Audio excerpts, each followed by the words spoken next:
Waalaikumsalam warahmatullahi wabarakatuh. Waalaikumsalam. Alhamdulillah Rabbil Alamin. Segala puji bagi Allah, Tuhan yang memiliki segala kebesaran dan kemuliaan, Tuhan yang maha tinggi dan maha meninggikan, Tuhan yang maha luas dan maha meluaskan. Salawat, salam, dan cinta semoga tercurahkan atas junjungan kita Nabi besar Muhammad SAW, Nabi akhir zaman, Nabi yang membawa perubahan, Nabi yang memartabatkan kehidupan. Pertama-tama dan yang paling utama, tentunya kita bersyukur atas karunia Allah pada malam hari yang indah ini. Kita diperjumpakan kembali dalam keadaan sehat walafiat. Karena setiap perjumpaan adalah karunia, dan setiap pertemuan kembali adalah anugerah yang patut kita syukur. Baik, senang sekali saya, Amiril Gifari, bisa memandu teman-teman semua, para satid, para satidah, untuk berkumpul, bersilaturahim, saling menularkan kegeniusan dan energi positif pastinya, untuk menguatkan optimisme dan harapan agar kehidupan kita, bangsa dan negara menjadi lebih baik. Amin. Amin ya Rabbal Alamin. Alhamdulillah kita bisa untuk yang keenam kalinya kita bisa bertemu lagi dalam sesi webinar ini, karena alhamdulillah kami di Forbis Malang dengan segenap pengurus telah eksekusi 6 kali webinar series, atau lebih tepatnya 6 bulan, karena setiap bulan kita upayakan bisa mengadakan 1 kali webinar, dan alhamdulillah di webinar ke-6 ini kita bisa menghadirkan salah satu materi yang luar biasa, karena beliau ini senior kami, panutan kami, dan mungkin bisa jadi role model juga ya buat teman-teman yang ada di Malang. Harapannya tentunya kami mengadakan webinar ini tentunya untuk agar bisa memberikan manfaat secara luas untuk umat secara umumnya, dan tentunya untuk memberikan manfaat pada alumni doktor pada khususnya. Sedikit prolog, karena beliau ini juga kemarin kita dikasih sedikit ya prolog beliau. Untuk salah satu usahanya itu beliau sudah memulai dari tahun 2012. Tentunya beliau ini sudah tidak asing bagi teman-teman yang ada di Malang, karena memang mungkin setiap tahun rumahnya beliau ini ramai didatangi oleh adik-adik santri ya gitu. Dan ada satu artikel juga yang pernah dirilis, salah satunya itu beliau bisa menembus, dengan judul beliau bisa menembus omset 1,5 M dari bisnis boneka. Nah, itu tentunya sangat luar biasa sekali.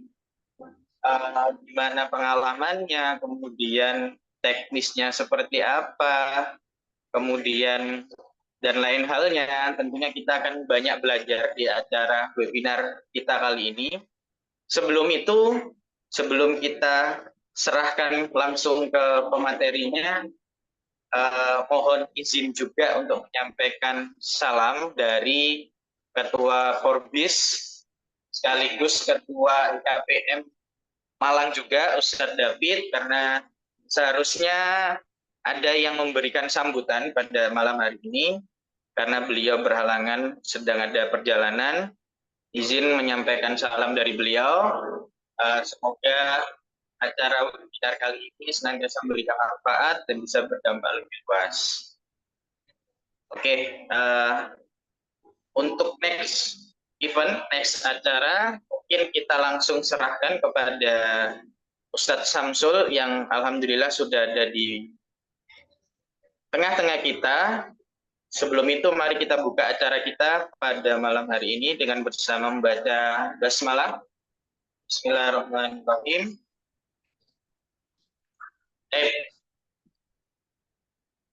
Kepada Ustaz Samsul Arifin, Falyatafadhal mashkuran. Assalamualaikum warahmatullahi wabarakatuh. Suara saya bisa kedengaran jelas nggak ya? Jelas, Ustaz. Waalaikumsalam warahmatullahi wabarakatuh. Jelas, Ustaz. Pecinya nggak berubah, Ustaz ya? Gimana? Pecinya nggak berubah, Ustaz? Siap. Sebelumnya Masya Allah. semalam saya kirimkan materi apa ya? Bisa ditampilkan nggak? Ustaz Cendi boleh dibantu? Nanti ini ada tanya jawab juga ya, atau cuma materi aja? Baik, Ustaz. Untuk alurnya nanti kita lebih enaknya fleksibel mungkin ya. Jika dalam sesi materi nanti mungkin teman-teman ada yang resen, nanti untuk yang menanyakan bisa resen atau bisa tulis di kolom chat. Nanti kita kasih waktu untuk langsung dua arah gitu, biar lebih efektif waktunya. Siap. Karena mungkin biasanya kalau udah denger nih pengen nanya, nanti lupa Seth kalau nggak langsung ditanyain. Siap. Soalnya banyak yang harus digali nih sama antum ini. Ini senior kita, panutan kita ini. Ya Allah.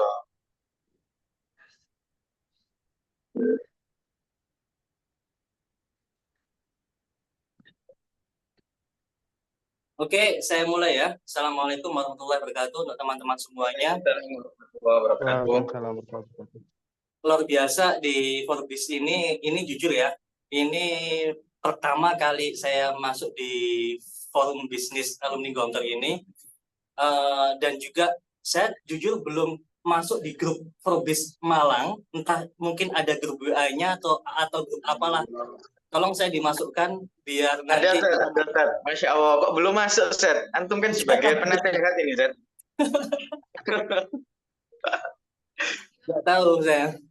Kayaknya ini kita perlu sowan ke rumah antum dulu. Mungkin belum punya kontribusi mungkin ya. Oh, Masya Allah. Mohon maaf, Ustaz. Kami ini para junior-junior, Ustaz. Jadi belum bisa mungkin mengakomodir keseluruhan. Padahal, Ustaz. Siap. Untuk semuanya, salam kenal ya. Saya Samsul Arifin, alumni tahun 2006. Jujur sebetulnya untuk dunia bisnis kita sharing sama-sama. Mungkin antum ada yang lebih kompeten di sini. Jadi intinya kita sharing aja. Saya memaparkan sesuai dengan judul yang memang kemarin itu nggak ada ini itu ya. Langsung dikasih brosur, di tengah-tengahnya ada foto saya, kemudian langsung ada temanya. Sempat bingung juga mau ngisi apa gitu kan. Jadi ini nanti kita sistemnya sharing, yang saya tahu saya sampaikan, yang mungkin antum ada yang lebih paham, bolehlah nanti kita sharing di sini. Baru Ustaz, di slide selanjutnya, intinya pada malam ini saya akan menyampaikan tentang optimasi marketing di era digital ya. Karena seperti yang kita pahami bersama bahwa digital sekarang itu betul-betul luar biasa banget. Antara offline dan online kadang-kadang bertabrakan. Lalu bagaimana dengan kita? Ini saya langsung masuk materi dulu Ustaz ya. Siap.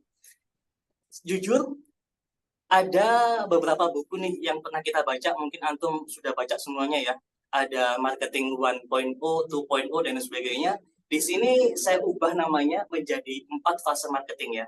Yang pertama, dulu kita mengenal product oriented, di mana saat itu kita menciptakan produk yang bagus, produk yang baik, produk yang mungkin bisa dijangkau sama orang, dan saat itu laku gitu loh.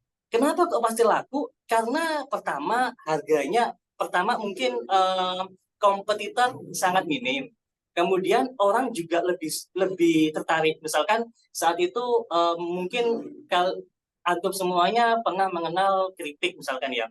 Keripik tiba-tiba booming, keripik pedas. Tiba-tiba booming ini dan sebagainya. Saat itu laku banget. Tapi kenapa hal yang booming tadi itu sampai detik ini kok mulai mulai menghilang sedikit demi sedikit?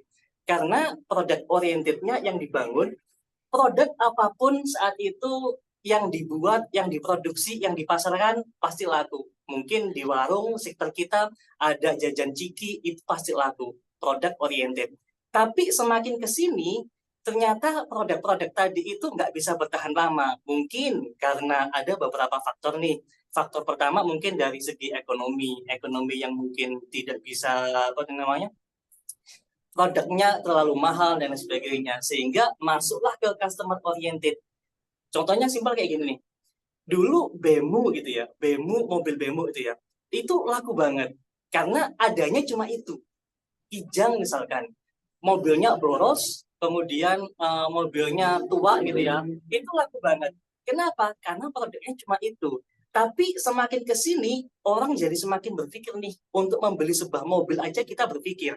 Ada Hyundai dengan keretanya mungkin, ada Honda dengan Brio-nya mungkin, ada Toyota, ada dan lain sebagainya. Masing-masing ternyata memiliki kelebihan dan memiliki kekurangan. Kalau kita memahami, ada yang diunggulkan dari sebuah mobil Brio, ada yang diunggulkan dari sebuah mobil Suzuki, misalkan Swift dan sebagainya. Ini nggak ada di satu sama yang lainnya. Tapi kenapa kok masing-masing laku? Karena masing-masing memiliki positioning dan masing-masing ini memiliki target market yang berbeda. Gitu ya. Jadi kalau awalnya produk apapun pasti laku, masuk era kedua, itu ternyata nggak semua produk laku. Dari situ kita berpikir untuk mempertajam produk kita di satu lini market aja.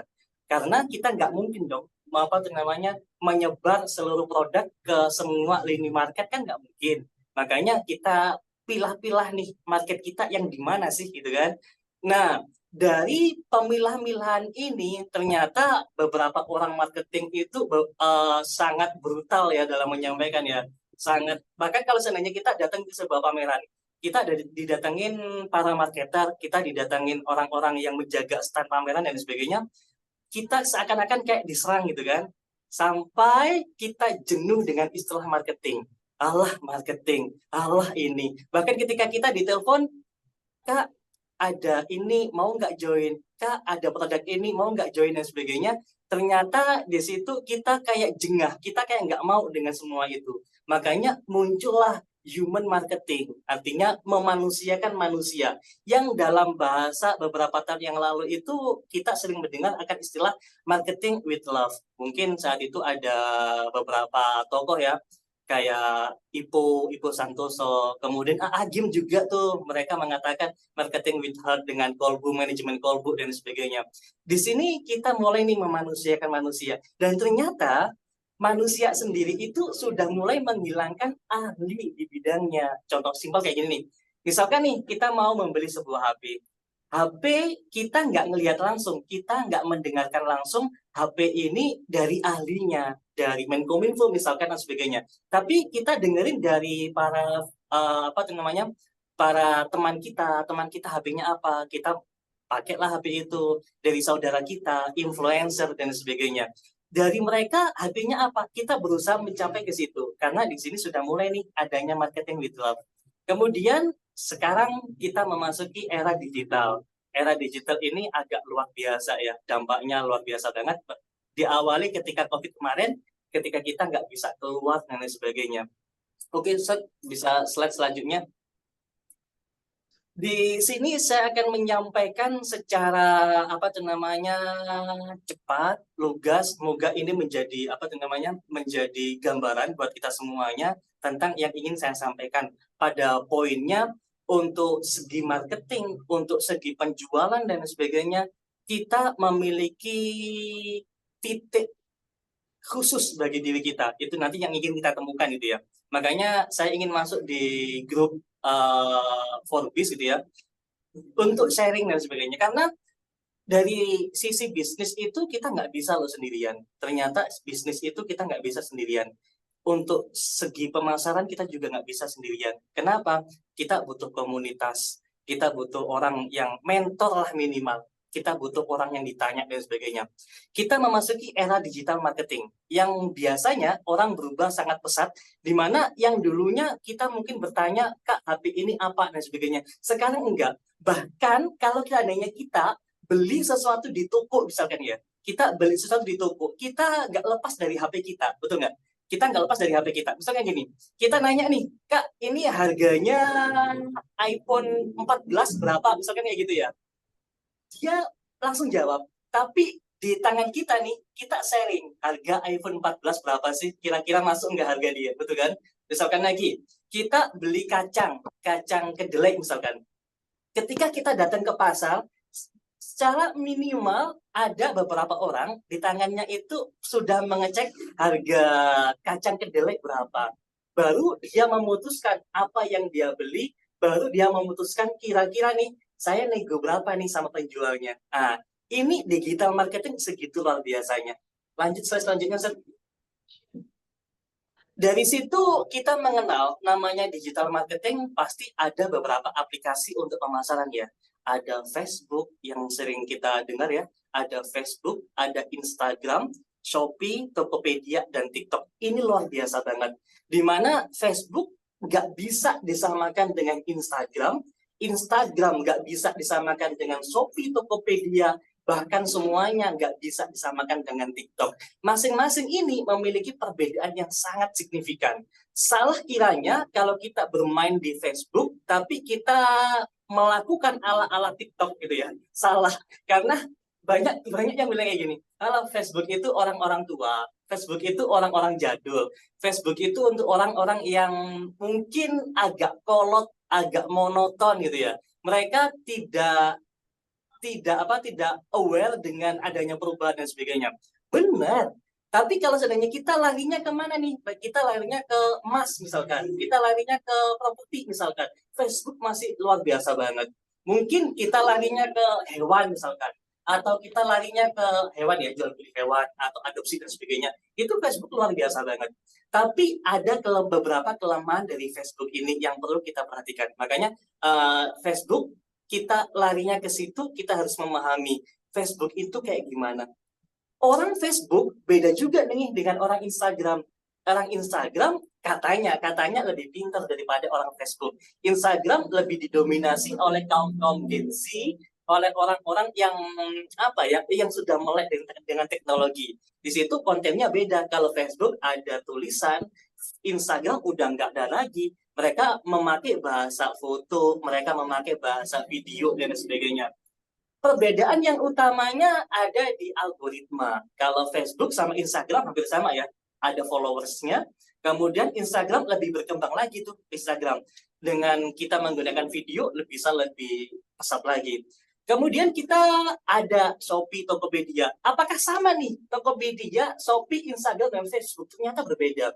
Dalam dunia marketing kita mengenal adanya soft selling sama hard selling ya. Kalau soft selling itu mengingatkan tanpa kita harus memasarkan, ya memasarkan, tapi soft secara halus gitu ya. Sedangkan Shopee dan Tokopedia ini lebih agak kasar, di mana di situ ada mall, ada pasar, kita masuk, kita cari barang apa, dan sebagainya, muncullah yang namanya produk. Dari produk-produk yang muncul di Shopee Tokopedia, kalau antum amati semuanya, kita sudah mau beli produk apa dulu nih, gitu kan? Kita masuk ke Shopee, ternyata yang kita nggak mungkin masuk ke Shopee, tapi kita belum menemukan belanja apa, kan nggak seperti itu. Kita buka Shopee kan bukan untuk hiburan, tapi kita buka Shopee ya memang mau belanja gitu loh. Kita buka Tokopedia ya memang mau belanja. Sehingga yang kita optimasi di sini ada desainnya, desain produknya, ada trust di situ, ada yang namanya penilaian, ada yang namanya jumlah penjualan dan sebagainya. Ini yang perlu kita pikirkan.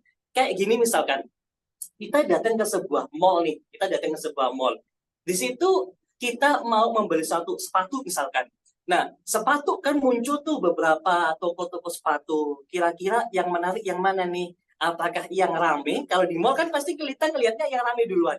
Ada rame-rame apa nih? Oh, ternyata toko sepatu. Lalu kita ngelihat sepatunya, displaynya kayak gimana. Pendisplayan yang biasa aja dengan pendisplayan yang penuh dengan warna-warni gitu misalkan ya. Dengan ada desain dan sebagainya, itu juga berbeda.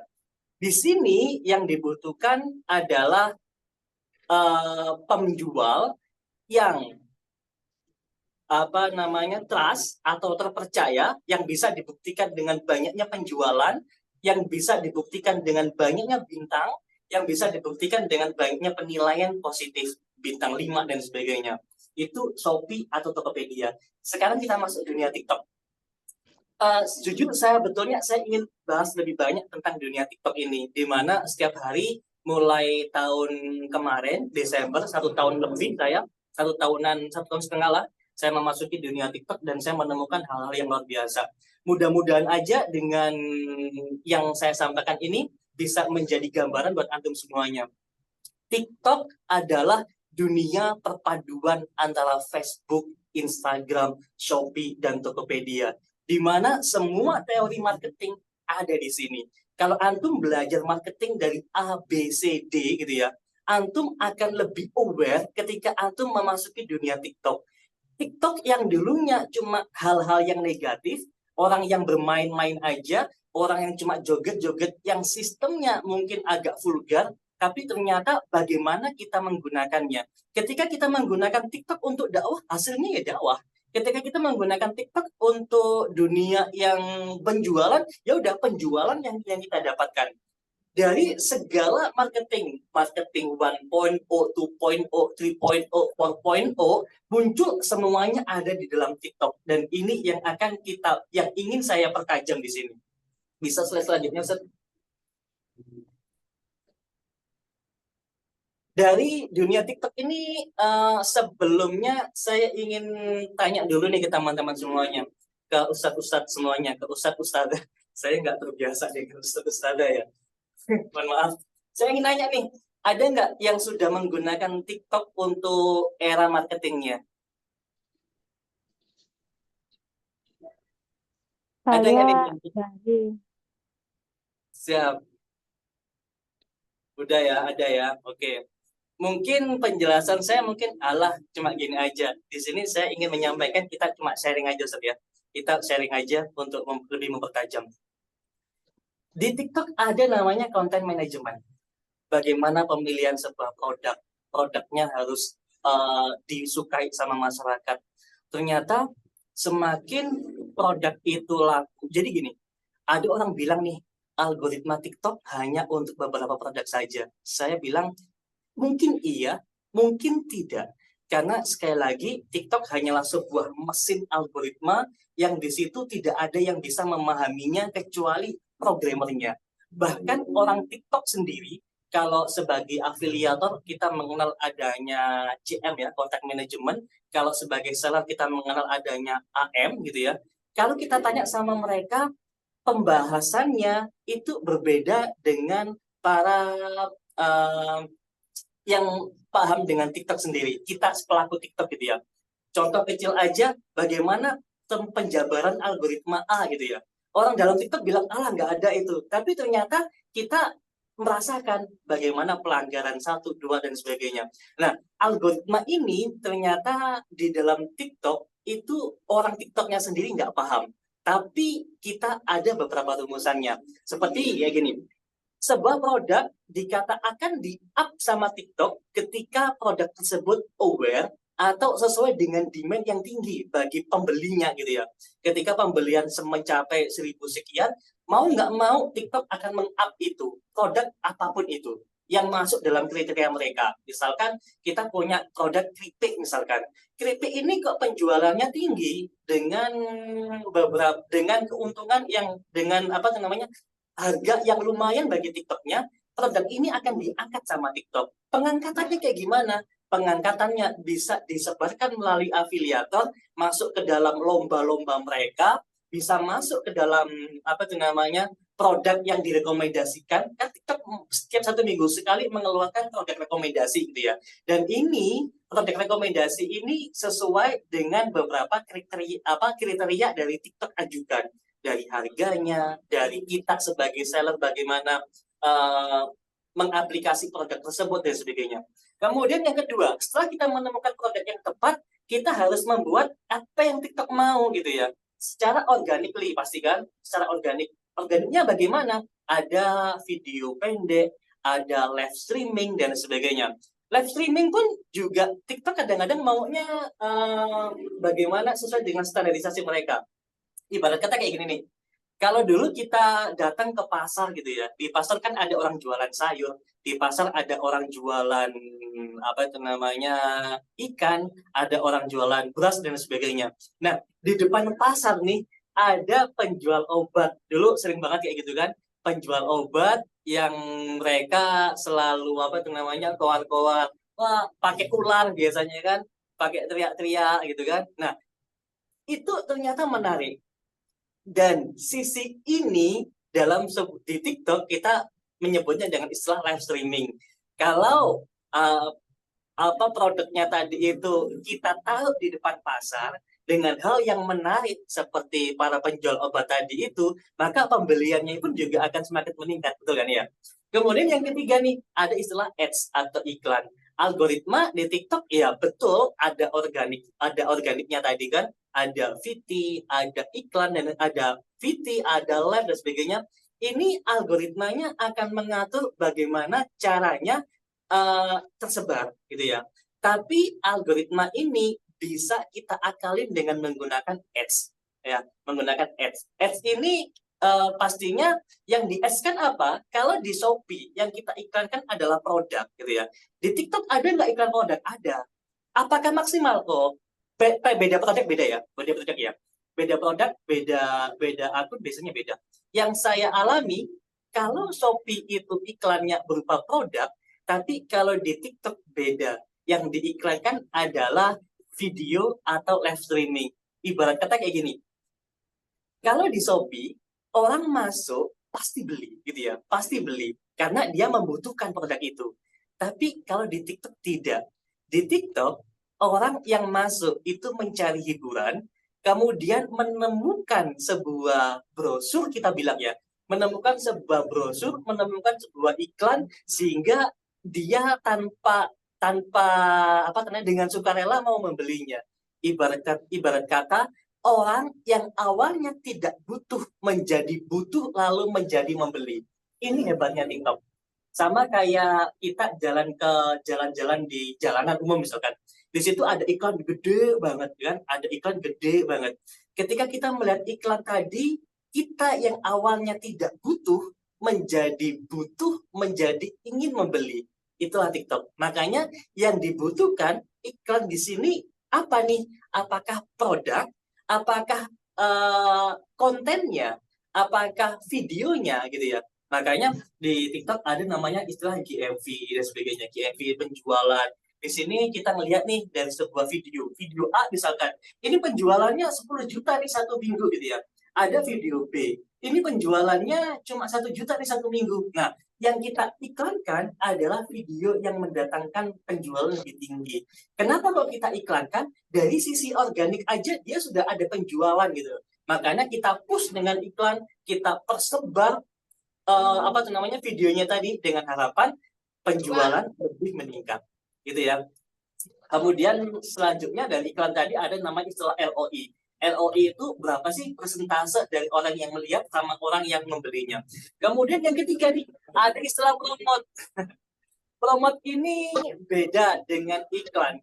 Promote ini semacam kayak potongan harga gitu ya. Siapa sih orang Indonesia yang nggak suka dengan diskon gitu kan? Nah, ini semuanya harus kita kesinambungkan. Produk, pembuatan organik, iklan, dan promosi. Promote. Slide selanjutnya, Ustaz. Oke. Kita memahami ya bahwa semuanya ternyata membutuhkan sebuah komunitas. Dari Shopee misalkan. Shopee itu kalau kita sudah memahami algoritmanya ya sudah. Start di situ kita paham.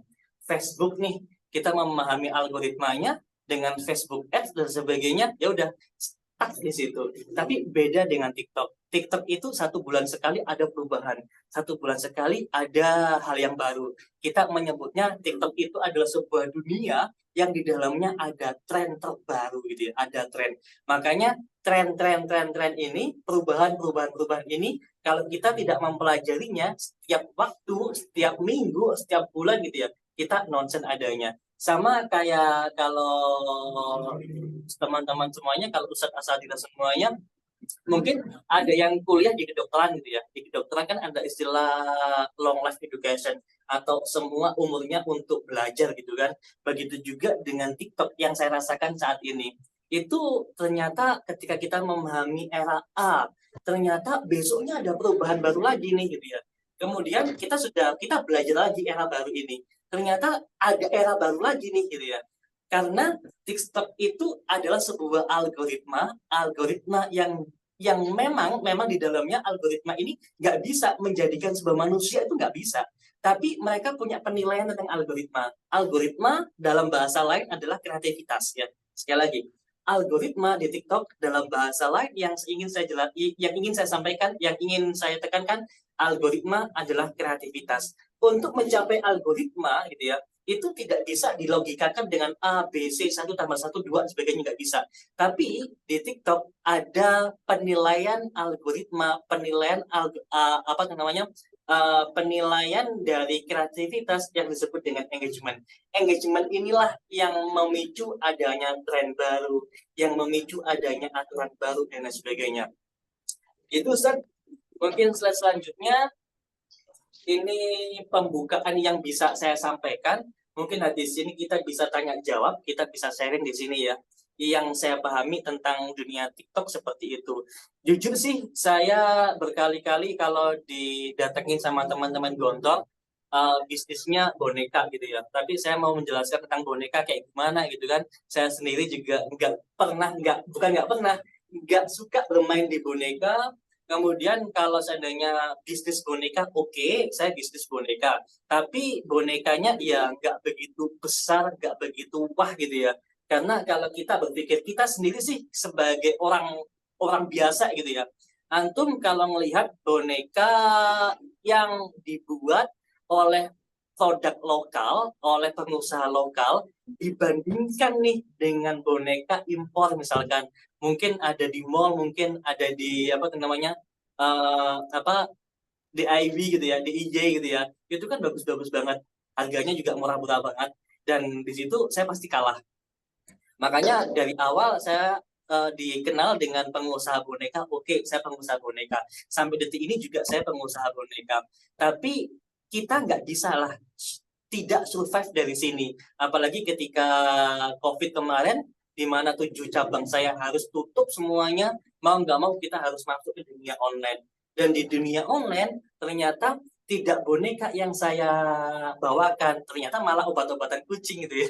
Kalau antum lihat TikTok saya ada ngucing.com, di situ saya malah jualan obat-obatan kucing, bukan boneka lagi. Makanya ketika teman-teman dari waktu datang ke sini, yang saya sampaikan mungkin 10% cuma boneka, 10% boneka, yang lain manajemennya aja. Itu Ustaz pembukaan dari saya. Terima kasih. Siap, Ustadz Samsul. Terima kasih, Masya Allah. Sangat mencerahkan. Mungkin masih relate juga, Ustadz, kalau jualan obat kucing ya. Karena dulu mungkin pernah ada boneka kucing gitu. Jadi masih relate. Kurang Gitu, relate ya. Kalau boneka masuknya di boneka gitu ya. Tapi kalau kucing saya masuk di medisnya, kesehatannya. Ini yang agak melenceng ini. Siap, Ustaz. Ini sangat memotivasi sekali. Saya juga agak sedikit terbuka ya. Saya juga pemain TikTok, Ustaz, cuman belum optimal. Lebih optimal di Shopee. Tadi salah satu kalimat yang saya ambil lebih ke arah gimana caranya TikTok itu menciptakan kebutuhan. Nah, itu luar biasa itu. Gimana caranya orang yang nggak butuh dibikin butuh. Kuras sampai dompetnya habis saja. Masya Allah. Itu quote-nya pengusaha. Kan puncak dari marketing itu ya membuat orang yang tidak butuh jadi butuh lalu beli. Itu puncak marketing sih. Mantap itu, Masya Allah. Kalau kita datang ke orang yang sudah membutuhkan gitu ya, kita kasih beberapa produk, ya pasti dia beli gitu ya. Itu bukan marketing, itu apa ya, sales gitu ya. Iya, mudah saja. Ya. Siap Ustaz, ini sudah ada pertanyaan satu masuk Ustaz. Izin mau bertanya Ustaz dari Falah El Kohwa. Kalau misal kita mau berjualan produk di Facebook Ad, apakah kita memerlukan landing page untuk bisa terjadi penjualan? Oke, jadi gini, Facebook, Instagram itu memiliki titik lemah. Titik lemahnya kita tidak transaksi di situ, tapi kita harus transaksi di tempat lain. Oke ya, nggak mungkin ada Facebook apa namanya Facebook untuk penjualan mungkin ada, tapi sampai detik ini kan masih belum berkembang ke arah situ. Jadi ketika kita beriklan di Facebook, kira-kira nih semua, makanya saya bilang ya, kalau kita bahas tentang TikTok, pembahasan di Facebook masuk nih. Kita bahas tentang kontennya di TikTok itu harusnya kayak gimana, harusnya ini relate dengan Facebook ya. Di TikTok itu ketika kita ingin pembuatan konten ada istilah namanya hook. Hook itu 3 detik pertama harus betul-betul menarik gitu ya, betul menarik. Percuma kita bikin konten yang selalu di skip gitu kan. Kemudian problemnya apa nih? Problemnya kemudian dari problem tadi kita muncul problem solving gitu ya. Habis problem solving, kita ngapain? Kita masukkan CTA atau call to action. Nah, permasalahannya di Facebook itu call to action-nya nggak bisa nih. Kakak belanja aja, apa namanya, klik aja keranjang kuning, masukkan ini ke keranjang, beli aja di sini. Kan nggak bisa kayak gitu. Yang bisa kita lakukan kalau di Facebook cuma 2. Yang pertama, arahkan dia untuk ke suatu tempat atau lokasi gitu ya. Misalkan kita punya kopi, kafe dan sebagainya gitu ya. Kita iklanin di Facebook, fungsinya untuk apa? Untuk meramaikan kafe kita. Misalkan kayak gitu. Ya udah, kliknya CTA-nya di situ ya tandai dengan peta, tandai dengan map gitu ya, tandai dengan lokasi gitu ya. Atau yang kedua nih, mungkin penjualan. Penjualan ini bisa kita lempar mungkin ke Shopee, mungkin ke Tokopedia, mungkin ke WhatsApp dan sebagainya. Kalau lemparannya tadi itu ke WA, lemparannya tadi itu ke Map dan sebagainya, itu pasti kan ada orang bertanya-tanya dulu. Ini harganya berapa? Ini kayak gimana gitu ya. Makanya kita butuhkan sebuah landing page semacam kayak brosur. Di situ ada lengkap apa itu namanya informasi yang lengkap. Landing page ini fungsinya dari hook iklannya tadi ya di Facebook itu namanya hook ya. Kemudian kita arahkan ke landing page. Kalau menurut saya CTA-nya bukan landing, CTA-nya bukan apa namanya di iklannya enggak, tapi CTA-nya harusnya di landing page-nya gitu ya. Landing page ini fungsinya untuk mempertajam dari iklan kita yang ada di Facebook. Kalau lemparannya langsung ke link WA, kalau lemparannya ke link apa namanya, link kontak langsung gitu ya, mungkin dia masih bertanya-tanya, bisa jadi tertarik, bisa jadi cuma tanya-tanya aja. Jadi apakah iklan di Facebook Ads harus ada landing page? Saya jawab iya. Kenapa? Karena Facebook masih tidak ada fitur yang kita butuhkan dalam sebuah CTA. Yang inginnya kita itu apa gitu ya? Percuma sih kita iklan-iklan, kayak kita iklan di radio. Penilaian atau hasil dari iklannya tadi itu apa? Kan kita nggak tahu. Berapa persen yang masuk kan kita nggak tahu. Kita ngiklan nih di TV. Besar banget anggarannya. Tapi penjualan di kita kayak gimana? Kita bisa menilai nggak? Oh sulit. Penilaiannya dari penjualan sebulan terakhir kayak gimana, kemudian dari setiap cabang kayak gimana, kan sulit. Dengan adanya landing page, ada dua yang bisa kita dapat datanya. Pertama, data dari konsumennya sendiri. Yang kedua, data dari penjualannya. Itu sih, Ustaz. Mungkin ada yang mau nambahkan sebagainya ya? Siap, Ustaz Samsul. Saya juga pernah itu saya pakai Facebook juga, sudah mulai bukan beralih sih, memang karena kalau kita bisa bahasakan mungkin customer journey-nya lebih panjang gitu Ustaz ya. Kalau di sosial media, kalau di marketplace itu untuk sampai ke closing itu pendek banget alurnya. Orang tertarik langsung beli, langsung nyampe rumah gitu Ustaz ya. Betul. Mungkin itu memang effortnya agak lebih ya kalau di sosial media ya. Oke, Ustaz, lanjut ke pertanyaan kedua dari Dr. Ratna Dewi. Ini Ustazah Rade ini ya.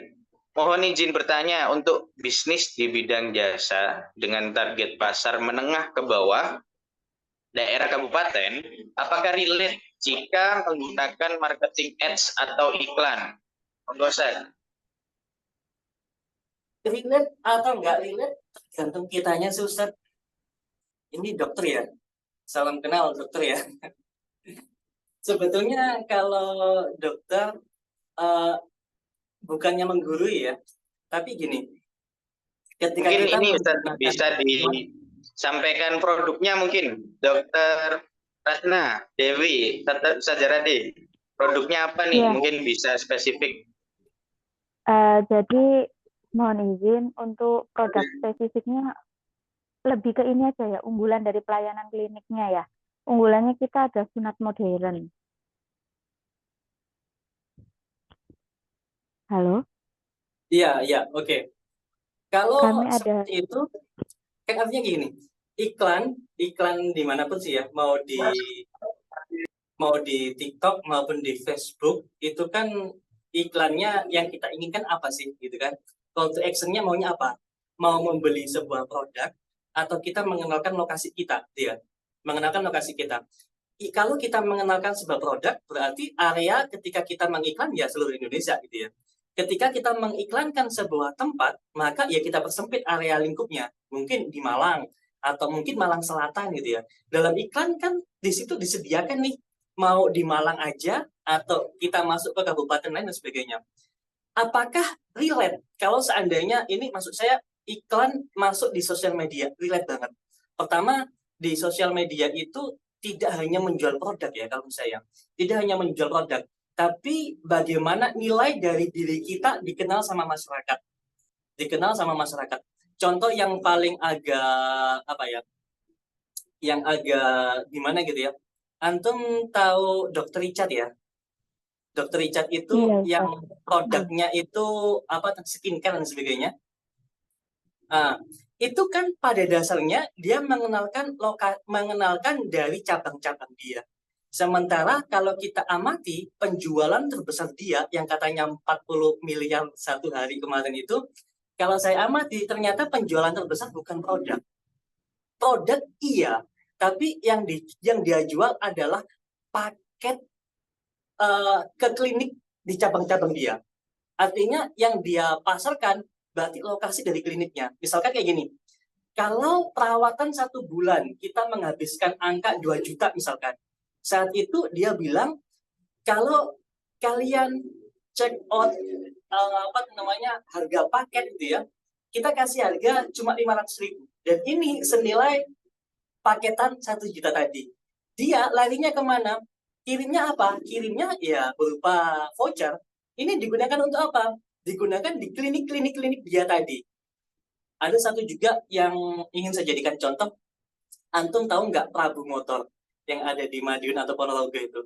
Itu kan sebetulnya yang disampaikan bukan penjualan mobilnya, tapi lokasi dia sebetulnya. Betul kan? Kalau penjualan online, jujur hampir nggak ada. Mungkin cuma 1-2 aja 1 bulan gitu ya. Tapi bagaimana dia mendatangkan konsumen segede itu, sebanyak itu, ke lokasi dia. Dengan cara apa? Dia mengenalkan produknya, dia mengenalkan lokasinya, dan sebagainya. Bagaimana dengan dokter? Dokter, ya jujur ya, saya juga di kesehatan, tapi kesehatan hewan, ya kita edukasi gitu loh. Kita edukasi sampai orang tahu personal branding kita itu ini loh gitu. Personal branding kita sunat loh misalkan gitu ya. Personal branding kita itu di sunat yang tanpa sakit, yang tanpa ada darah dan lain sebagainya. Ketika orang sudah mengenal personal branding, ketika orang tua mau menyunatkan anaknya sampai ingat klinik A dan sebagainya. Itu sih kalau untuk area lokasi gitu ya, area lokasi. Bukan ke produknya tapi ke jasanya, sehingga yang disampaikan, yang poin CTA-nya, call to action-nya ya personal branding. Personal branding dari tempatnya atau dari dokternya. Antum ingat nggak klinik Tongfang? Benar ada. Klinik Tongfang itu kan luar biasa banget ya. Agak miris sih, tapi sempat booming di masanya. Bahkan sempat dijadikan panel sama teman-teman itu ya.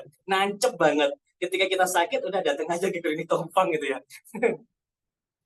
Gitu sih. Jadi yang mungkin kalau yang ingin diiklankan tempatnya, lokasinya kita jadikan persona brandingnya apa nih di situ gitu ya. Tanpa persona branding sekarang kita masuk dunia advertising mungkin di TikTok dan sebagainya percuma sih itu. Gitu. Siap, siap.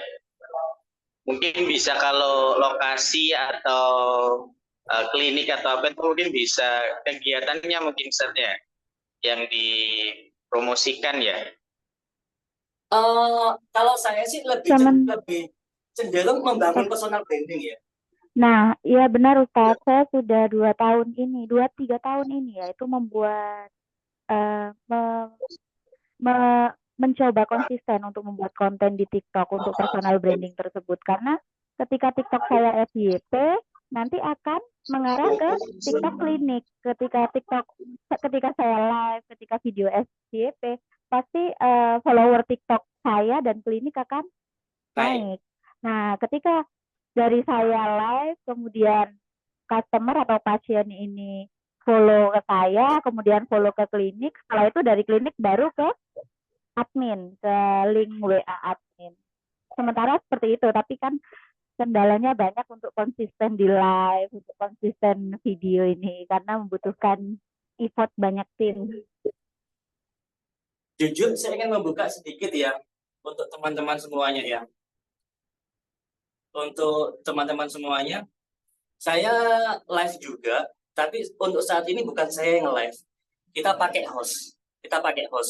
Jadi kita sebagai owner, memang sebagai owner itu harusnya ya sebagai central figurnya gitu ya.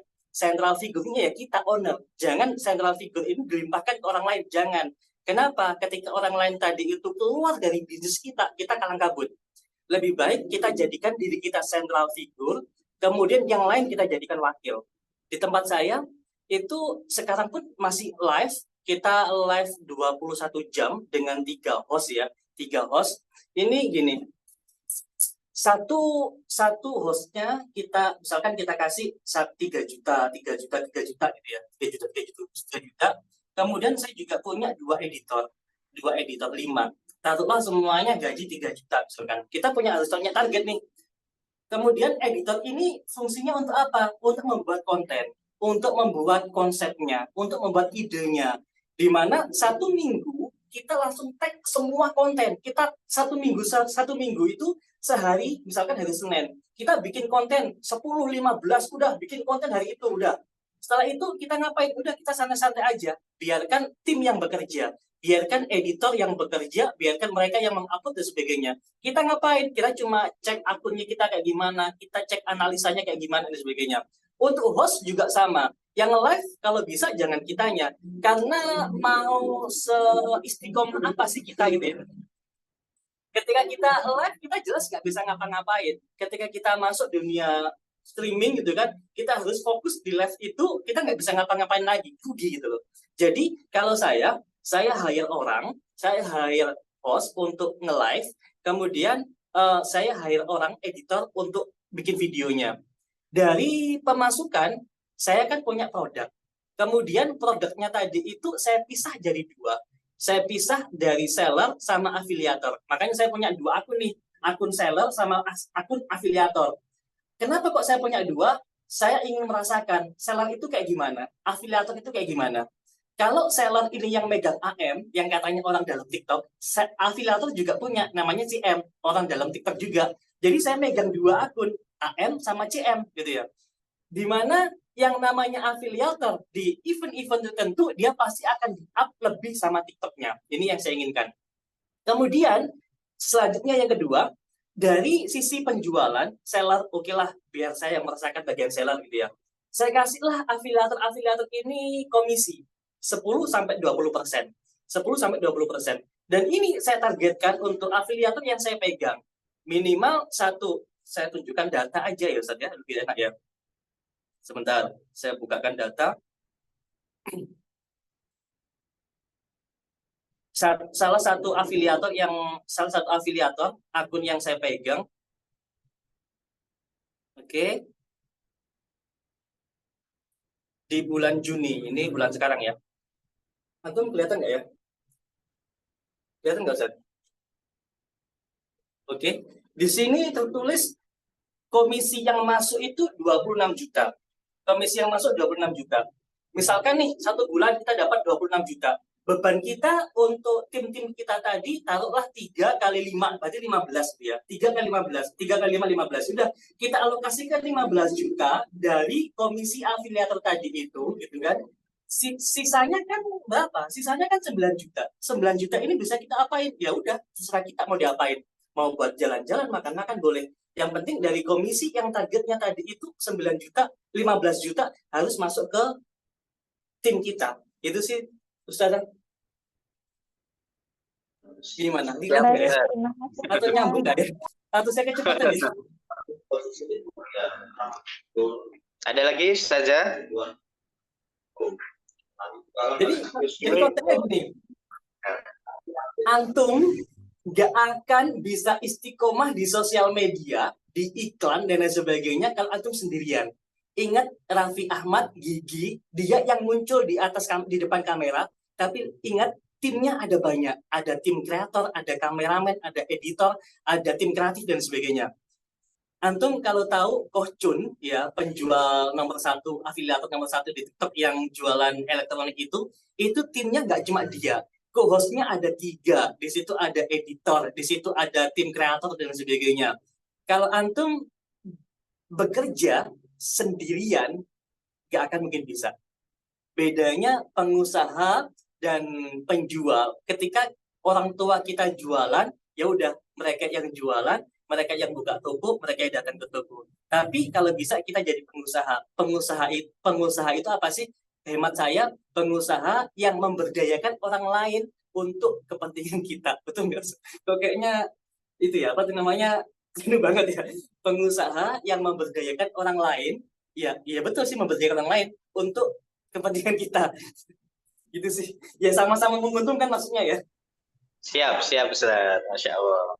Ini pembahasannya teknis banget ini, Ustaz. Lebih ke